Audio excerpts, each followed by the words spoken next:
Today's headlines brought to you by Malabar Gold and Diamond. ഈ മലയാളി വാർത്തയിലേക്ക് എല്ലാ പ്രേക്ഷകർക്കും സ്വാഗതം. നോക്കാം ഇന്നത്തെ പ്രധാന വാർത്തകൾ.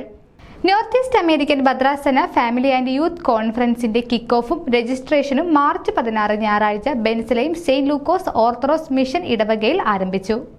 ന്യൂയോർക്ക് സിറ്റി ട്രാൻസിറ്റിൽ നിന്നും വിരമിച്ച് വിശ്രമ ജീവിതം നയിക്കുന്നവരുടെ കൂട്ടായ്മയായ ട്രാൻസിസ് റിട്ടയർഡ് ഫോറത്തിന്റെ ഈ വർഷത്തെ ആദ്യത്തെ ത്രൈമാസ സംഗമം ഗ്ലെനോക്സിലുള്ള ദിൽബർ റെസ്റ്റോറന്റിൽ നടന്നു.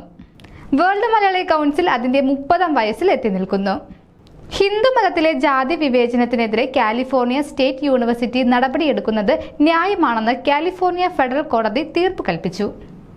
ഹോളി ആഘോഷത്തെ ഔദ്യോഗികമായി അംഗീകരിക്കുന്ന പ്രമേയം ടെക്സസ് സ്റ്റേറ്റ് സെനറ്റ് പാസാക്കി. നായർ ബെനവലന്റ് അസോസിയേഷന്റെ കുടുംബ സംഗമവും അക്കാദമിക് അവാർഡ് നൈറ്റും വൻ വിജയം.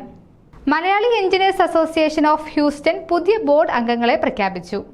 പിരിച്ചുവിട്ട 25,000 ഫെഡറൽ ജീവനക്കാരെ കോടതി ഉത്തരവുകൾ മാനിച്ച് തിരിച്ചെടുത്തു. ജെഡ് ബാങ്ക്വറ്റ് ഹാളിൽ IACA സംഘടിപ്പിച്ച വനിതാ ദിനാഘോഷം ഭംഗിയായി നടന്നു. 15 വയസ്സുകാരൻ കത്തോലിക്ക സഭയുടെ വിശുദ്ധനാവും. ഭൗതിക ശരീരം കാണാൻ അസീസിയിലേക്ക് ജനപ്രവാഹം. This news reels brought to you by Malabar Gold and Diamonds.